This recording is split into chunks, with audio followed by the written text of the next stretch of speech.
എന്ന് പറഞ്ഞാൽ 25 പവൻ. അത് 2 കൊമ്പിലും കെട്ടിത്തൂക്കുക. അപ്പോൾ ഒരു പശുവിന് 50 പവൻ. മനസ്സിലായില്ല? അങ്ങനെ 1000 പശുക്കൾ, 1000 പശുക്കളെ കൊണ്ട് നിർത്തിയിരിക്കുന്നു നേരെ മുമ്പിൽ. എന്നിട്ട് അവിടെ ഇരിക്കുന്ന ബ്രഹ്മിഷ്ഠരോട്, ബ്രാഹ്മണരോട് ജനകൻ പറഞ്ഞു, അല്ലയോ ബ്രഹ്മിഷ്ഠരെ, നിങ്ങളിൽ ഏറ്റവും ശ്രേഷ്ഠനായ ബ്രഹ്മിഷ്ഠന് ഒരവസരമാണ്. ഈ പശുക്കളെ തെളിച്ചു കൊണ്ടുപോകാം. ജനകന്റെയാണ് രാജധാനി. എഴുന്നേറ്റ് പോയാൽ അടി ചിലപ്പോൾ കിട്ടും. മോശക്കാരനാണ് കൊടുക്കാൻ പോകുന്നതെങ്കിൽ അത്ര വലിയ തകരാറില്ല. ഇത് ജനകരാജധാനിയാണ്. പശുവിനെ മോഹമുണ്ട്. എഴുന്നേറ്റാൽ ചിലപ്പോൾ കുടുങ്ങും. അതുകൊണ്ട് ഓരോരുത്തനും പശുവിനെ നോക്കും. നല്ല കൊഴുത്ത പശുക്കൾ, നല്ല പാലുള്ള പശുക്കൾ, മറ്റേ പഴയകാലത്ത് വാജസ്രവസൻ കൊടുത്ത പോലുള്ളതല്ല. പീതോദക ജഗ്ധതൃണ ദുഗ്ധദോഹ നിരീന്ദ്രിയ. കറവ പറ്റി എന്നല്ല പറഞ്ഞിരിക്കുന്നത്. പറയാത്തത് പറയരുത്. അതിനകത്ത് പറഞ്ഞിരിക്കുന്നത് നല്ല പദങ്ങളാണ്. അതിനകത്ത് പാലില്ലാത്തതൊന്നുമല്ല പറഞ്ഞിരിക്കുന്നത്. സംസ്കൃത ശബ്ദം വളരെ മനോഹരമായി പറഞ്ഞാൽ അതുപോലെ ഓർക്കണം. പീതോദക, വെള്ളം കുടിച്ച് കഴിഞ്ഞ പശു. കേൾക്കുമ്പോൾ തോന്നുന്നത് എന്താ? നല്ല പോലെ വെള്ളം കുടിച്ച് വയറ് വീർത്ത് നിൽക്കുകയാണ്. പീതോദക, വെള്ളം കുടിച്ച് കഴിഞ്ഞവ. പീതോദക ജഗ്ധതൃണ, പുല്ല് തിന്ന് കഴിഞ്ഞവ. ഓ, എന്ത് പുല്ല് കൊടുത്തതാണ്! വർഷങ്ങളോളം പുല്ല് കൊടുത്ത പശുവാ, പുല്ല് കൊടുക്കാത്തതല്ല. ഒടേതമ്പുരാൻ അവിടുന്ന് ഒരു കോട്ട വിട്ടിട്ടുണ്ട്, ഇത്ര പുല്ല് തിന്നുവന്ന്. അതിലെ അവസാനത്തവരെ തിന്ന് കഴിഞ്ഞു എന്നർത്ഥം. ഇനി തിന്നണമെന്ന് വിചാരിച്ചാലും തിന്നാൻ പറ്റില്ല. ഇതുപോലൊക്കെ എഴുതണമെങ്കിൽ അവർക്കേ പറ്റൂ. അല്ല, തിന്നാൻ പറ്റാത്തതെന്നല്ല പറഞ്ഞിരിക്കുന്നത്. അതാ നിങ്ങൾ ഈ വായിക്കുമ്പോൾ വരുന്നൊരു വൈകല്യമുണ്ട് ഈ പുസ്തകമൊക്കെ. പീതോദക, പീത ഉദകകളായും വെള്ളം കുടിച്ചു കഴിഞ്ഞവയായും. ഇനി കൊണ്ട കൊടുത്താൽ എന്റെ കോട്ട തീർന്നു, ഞാൻ അങ്ങോട്ടുള്ള വിസയും നോക്കിയിരിക്കുകയാണ്. ഒറ്റ പുല്ല് കടിക്കില്ല. ദുഗ്ധദോഹ, പാല് കറന്നു കഴിഞ്ഞു, ഇനി ഒരിക്കലും കറക്കാൻ പറ്റിയല്ല. ഇത് മൂന്നും ചേരുന്നത് എവിടെയാ? നിരീന്ദ്രിയ. അപ്പോഴായി അർത്ഥം നമുക്ക് മനസ്സിലാവുക. ഇതാണ് ഋഷിയുടെ പ്രയോഗം. ആ ഇന്ദ്രിയങ്ങൾ പ്രവർത്തിക്കുകയില്ലാത്ത നിലയിലാകുമ്പോൾ ഇത് കോട്ടാ തീർന്നതെന്ന് മനസ്സിലാവും. അങ്ങനെയുള്ള പശുക്കളല്ലിത്. നല്ല പശുക്കളാ. കണ്ടപ്പോൾ ഓരോരുത്തരും നോക്കി. അപ്പോൾ ആരും അടുക്കുന്നില്ല. അപ്പോൾ നോക്കിയ പാടെ യാജ്ഞവൽക്യൻ എഴുന്നേറ്റു. അവിടെ ഉള്ളവരിൽ ഒരു ചെറുപ്പക്കാരനാണ് ഈ യാജ്ഞവൽക്യൻ. ഇയാൾ എഴുന്നേറ്റ് പറഞ്ഞു, സൗമ്യനായ സാമസ്രവസേ, ശിഷ്യന്റെ പേര, ഇവയൊക്കെ നീ ഗുരുകുലത്തിലേക്ക് തെളിച്ചോളാൻ പറഞ്ഞു. ആർക്കും വേണ്ടായിട്ടൊന്നുമല്ല, എല്ലാവർക്കും ആഗ്രഹമുണ്ട്.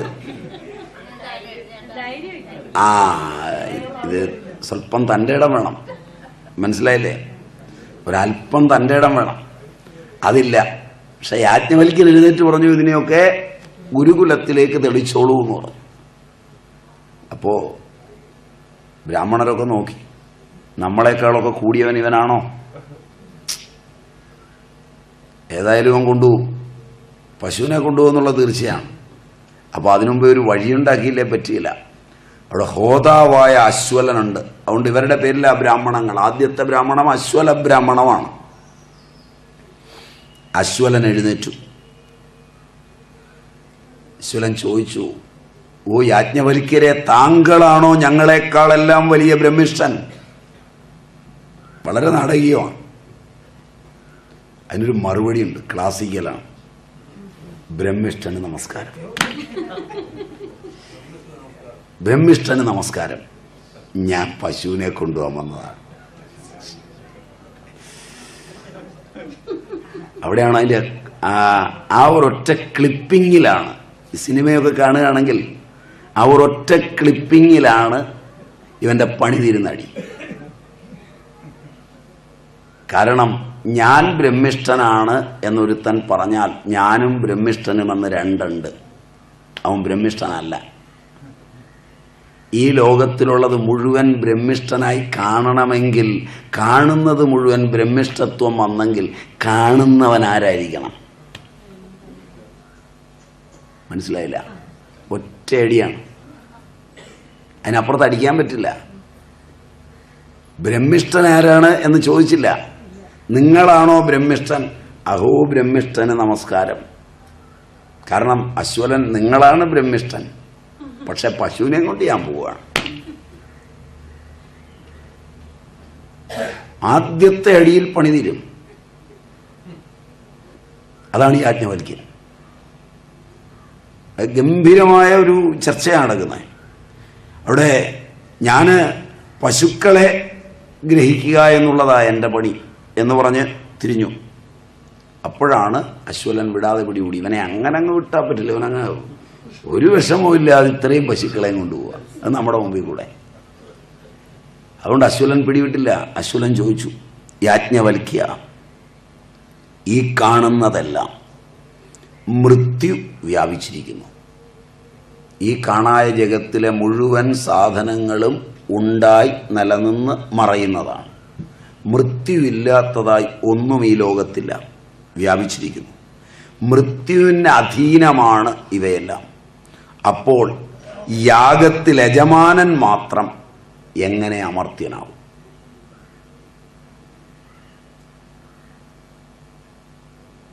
യാഗത്തിൽ യജമാനന് മൃത്യുവില്ല. യജമാനൻ എങ്ങനെയാണ് മൃത്യുവില്ലാത്തവനാകുന്നത്, അമർത്യനാകുന്നത്? അങ്ങനെ യാഗരഹസ്യമാണ് ചോദിച്ചത്. യാജ്ഞവൽക്യൻ പറഞ്ഞു, ഋത്തിക്കുകളിൽ ഒരാൾ ഹോതാവ്, അദ്ദേഹം യജ്ഞ അംഗമാണ്. യജമാനന്റെ വാക്ക് യജ്ഞാംഗമാണ്. ഹോതാവ് യജ്ഞാംഗമാണ്, യജമാനന്റെ വാക്ക് യജ്ഞാംഗമാണ്. അവ രണ്ടും പരിച്ഛിന്നമാണ്. പരിച്ഛിന്നമായതിന് മൃത്യുവുണ്ട്. ഇവയെ അപരിച്ഛിന്നമായ അഗ്നിയായി കണ്ടാൽ യജ്ഞാംഗങ്ങളായ ഹോതാവിനെയും യജ്ഞാംഗമായ യജമാനന്റെ വാക്കിനെയും അപരിച്ഛിന്നമായ അഗ്നി എന്ന് സങ്കൽപ്പിച്ചാൽ അഗ്നിദൃഷ്ട്യ യജമാനൻ മൃത്യുവിന് അതീതനാണ്. പാസ്മാർക്ക് കൊടുക്കാം. അശ്വലൻ താന്നു. ആദ്യത്തെ അടി വീണ്ടും താന്നു. കാരണം യാജ്ഞവൽക്യൻ സംഭവത്തെ കൊണ്ടുപോകുന്നത് ജ്ഞാനത്തിലേക്കാണ്, കർമ്മകാണ്ഡത്തിലേക്കല്ല. അതുകൊണ്ട് പിടിച്ചു നിൽക്കാൻ അശ്വലന് വിഷമം വരും. വീണ്ടും അശ്വലൻ ചോദിച്ചു, ഇക്കാണുന്ന രാവും പകലും എന്നത് കാലത്തിനധീനമാണ്. യാജ്ഞവൽക്യ, യജമാനൻ എങ്ങനെ കാലത്തിനധീനനാവും? ചോദ്യമെല്ലാം രാജാവിൻ്റെ നേരെയാണ്. അത് ശ്രദ്ധിക്കണം. അവിടുത്തെ ഹോതാവാണ് അശ്വലൻ. മനസ്സിലായില്ല? ഹോമത്തിന് യജമാനൻ എന്നത് രാജാവിന് വേണ്ടി ചെയ്യുമ്പോൾ രാജാവാണ്. രാജാവ് എന്ന് പറയുന്ന വ്യക്തിത്വത്തിന് വേണ്ടി ഒന്നുകിൽ ഇവന് ഉത്തരം വലിച്ചഴച്ച് താക്കണം. മനസ്സിലായില്ല? എന്നിട്ട് അസത്യം പറഞ്ഞവൻ്റെ തല വീഴണം. ഇല്ലെങ്കിൽ രാജാവിനെതിരായി പറഞ്ഞ് രാജാവിൻ്റെ തല വീഴിക്കണം. പിടിയിട്ടില്ല. അതുകൊണ്ട് ചോദ്യം മുള്ളിലൂടെ സഞ്ചരിക്കുന്ന പോലാണ്.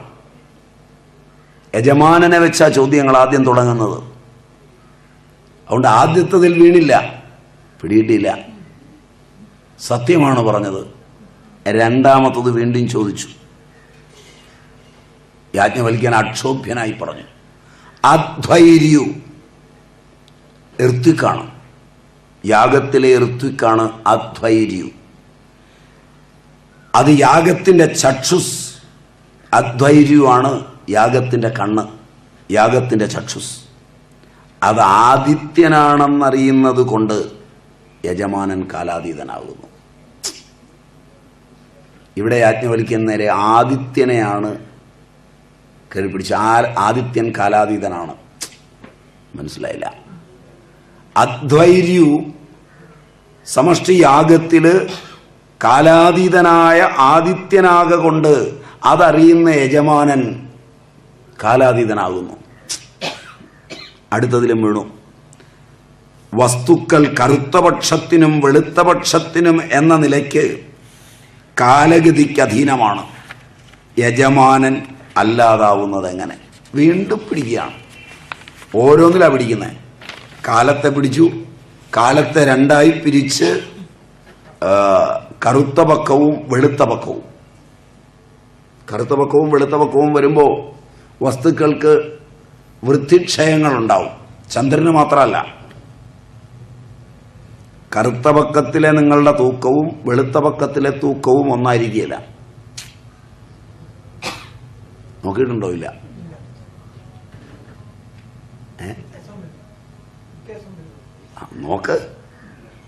നോക്കിയിട്ട് തീരുമാനിച്ചാൽ പോരെ. തീരപ്രദേശമല്ലേ ഇത്? ഞണ്ട് പിടിക്കുന്ന നാടല്ലേ?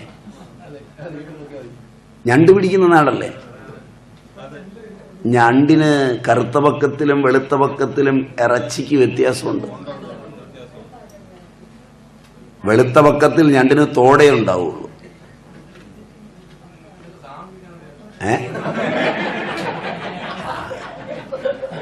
ഈ പണിയൊക്കെ കഴിഞ്ഞാലേ സന്യാസമുള്ളൂ. അത് ഒരു മനസ്സിലായി.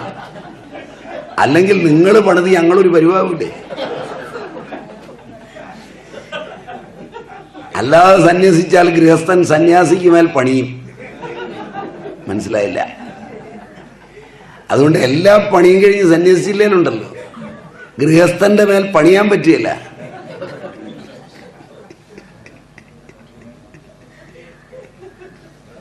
എനിക്ക് ഇഷ്ടപ്പെടുമോന്നറിയില്ല.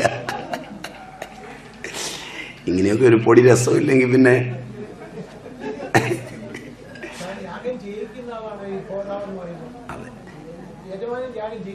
അല്ല. യാഗത്തിന്റെ ഉടമസ്ഥത യജമാനന്. അയാൾക്ക് വേണ്ടി ചെയ്യുന്നവൻ, ചെയ്യുന്നവൻ. ഇങ്ങനൊരു ഏതായാലും സംശയം അതിപ്രശ്നമാണ്.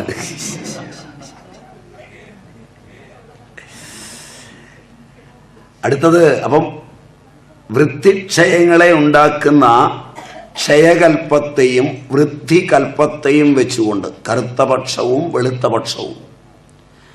അതിന് യാജ്ഞവൽക്യൻ ശ്രദ്ധേയമായ മറുപടി നൽകി. മൂന്നാമത്തെ ഋത്വിക്ക് ഉദ്ഗാതാവാണ്.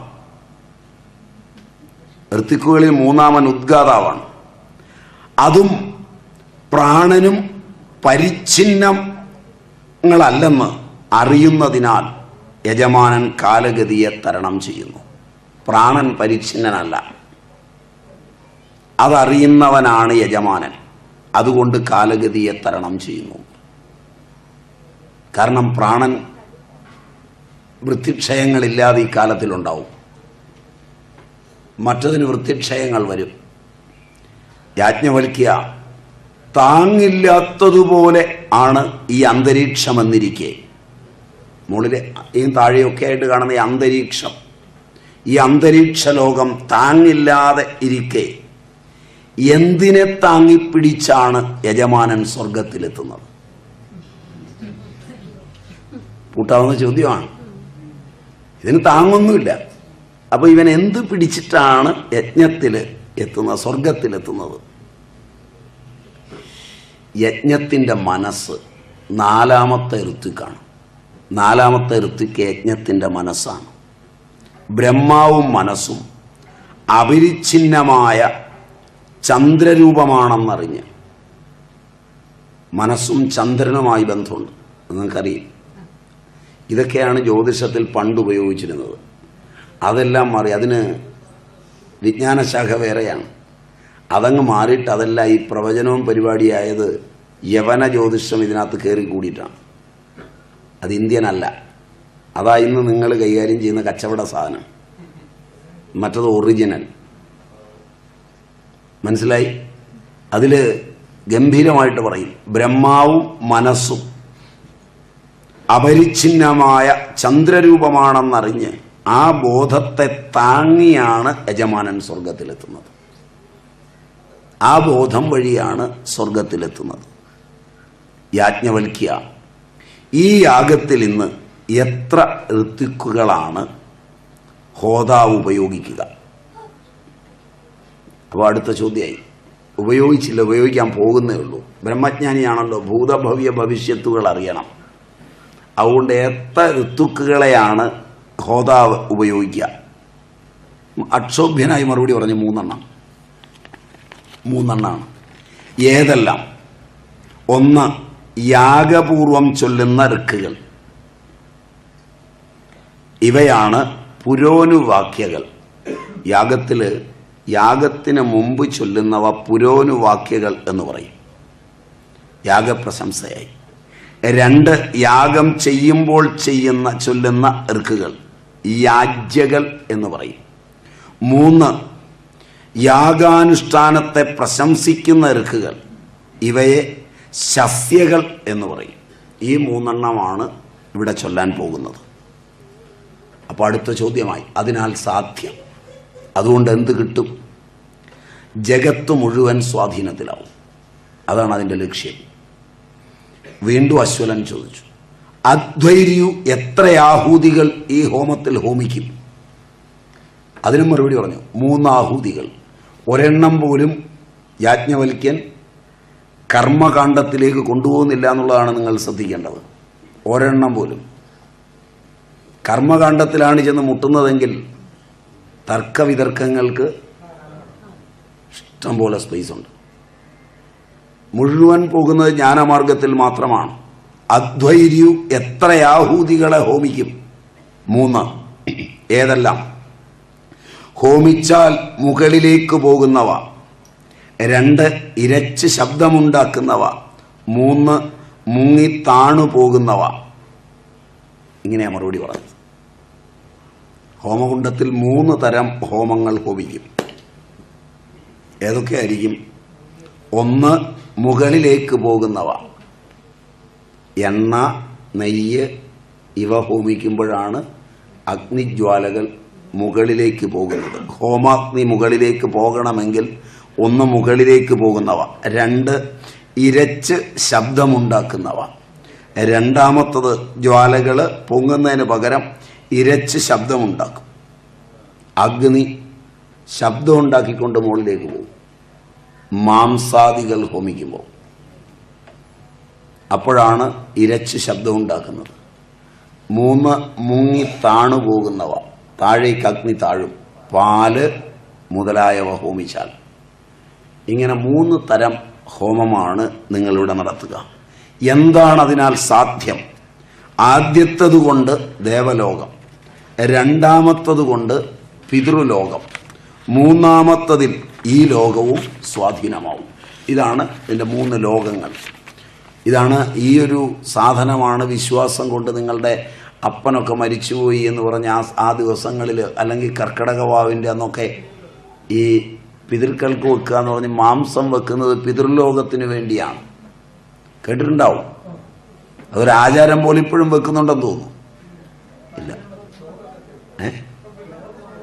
ചോറ് പിണ്ടം വെക്കുകയല്ല ഇത്. എന്നാൽ കേരളത്തിൽ പലയിടത്തും ഇത് ഒരു മുറിക്കകത്ത് വെച്ച് തുറന്നു നോക്കി ഇട്ടേക്കും. അങ്ങനെയുള്ള ഏർപ്പാടുണ്ട് കേരളത്തിൽ. എവിടെയൊക്കെയോ ഉണ്ട്. ഇവിടെ ഇല്ല. തെക്ക് ഭാഗത്തില്ല. എന്നാൽ വടക്ക് ഭാഗത്തായിരിക്കും. വടക്ക് ഭാഗത്തോ തെക്ക് ഭാഗത്തോ എവിടെയോ ഉണ്ട്. അത് കട്ട് തിന്നാൻ കയറുന്നവന്മാരുമുണ്ട്. ഈ രാത്രിയിലായതുകൊണ്ട് പിതൃ വന്ന് തിന്നിട്ട് പോകുന്നൊക്കെയാണ് വിശ്വാസം. അതുകൊണ്ട് നേരത്തെ തയ്യാറെടുത്ത് ചിലരൊക്കെ ഈ ദേഹത്ത് മറ്റേ ഈ സിങ്കിൻ്റെ പൊടിയൊക്കെ വാരി പൂശി സിങ്കിൻ്റെ പൊടിയുണ്ടല്ലോ, അത് നല്ലപോലെ എണ്ണയിലോ വല്ലതും കുഴച്ചിട്ട് ഇങ്ങനെ പൂശി കഴിഞ്ഞാൽ ഫോട്ടോയുടെ നെഗറ്റീവ് പോലെ ഇരിക്കും. മനസ്സിലായില്ല? അപ്പോൾ ഇരുട്ടത്തിങ്ങനെ നടന്നു പോവുകയാണെങ്കിൽ ആരെങ്കിലും ടോർച്ചടിച്ച് കഴിഞ്ഞാൽ ആളെ കാണുന്നതായി തോന്നുകയല്ല. അപ്പോൾ പിതൃവാണ് പോകുന്നതെന്ന് വിചാരിച്ച് വഴി മാറിക്കോളും. അങ്ങനെ പോയി ഇതെല്ലാം അടിച്ച് വീങ്ങി ബാക്കി പൊതിഞ്ഞ് കെട്ടി അടുത്ത വീട്ടിൽ നിന്നും എടുത്ത് ഇങ്ങനെ ശേഖരിക്കുന്നവരൊക്കെ ഉണ്ടെന്ന് ഇങ്ങനെ പറഞ്ഞു കേട്ടിട്ടുണ്ട്. ഇങ്ങനൊരു ടെക്നോളജി ഉണ്ട്. അപ്പോൾ ഈ യാഗമണ്ഡപത്തിൻ്റെ അടുത്ത ചോദ്യമായി, തെക്കുഭാഗത്തിരിക്കുന്ന ഋത്തുക്കുകളിൽ ഒരാൾ, തെക്കുഭാഗത്തിരിക്കുന്ന ബ്രഹ്മാവാണ്, ഇരിക്കുന്നതിലൊരാൾ എത്ര ദേവതകളെ കൊണ്ടാണ് യാഗത്തെ രക്ഷിക്കുന്നത്? അടുത്ത ചോദ്യമാണ്. ഒരേ ഒരു ദേവതയെ കൊണ്ടാണ്, ഒറ്റ ദേവതയേ ഉള്ളൂ. അശ്വലൻ ഏതായാലും ചോദ്യം ചോദിച്ചു, അതേതാണ് ആ ദേവത? മനസ്സാണ് ആ ദേവത. ഇങ്ങനെ എല്ലാം പോകുന്നത് ജ്ഞാനത്തിലൂടെയാണ്. മനസ്സാണ് ആ ദേവത. ചോദ്യം വിട്ടില്ല, അതെങ്ങനെയാണ്? മനസ്സെങ്ങനെയാണ് ആ ദേവതയാകുന്നത്? മനോവ്യാപാരങ്ങൾ അനന്തമാണ്, ദേവതകളും അനന്തമാണ്. അതിനാൽ മനസ്സെന്ന ഒരേ ഒരു ദേവതയെ കൊണ്ട് തന്നെ എല്ലാ ദേവതകളെ കൊണ്ടുമുള്ള ഫലമുണ്ടാക്കാം. മറിച്ചല്ലെങ്കിൽ ഒരുപാട് ദേവതകൾ വേണം. മനസ്സ് അനേകം സങ്കല്പങ്ങളുള്ളതാണ്, ദേവതകളും സങ്കല്പമാണ്. അതുകൊണ്ട് മനസ്സാണ് ഇവിടെ. എത്ര ഇതായാലും മനസ്സാണ് അവിടെ ഉപയോഗിക്കുന്ന അനന്തമായ ലോകങ്ങളെ സ്വാധീനമാക്കാം. ഇന്ന് ഈ യാഗത്തിൽ ഉദ്ഗാതാവ് ഋത്തുക്ക് എത്ര സ്തോത്രം ഋക്കുകൾ ഉപയോഗിക്കും എന്നാണ് അടുത്ത ചോദ്യം.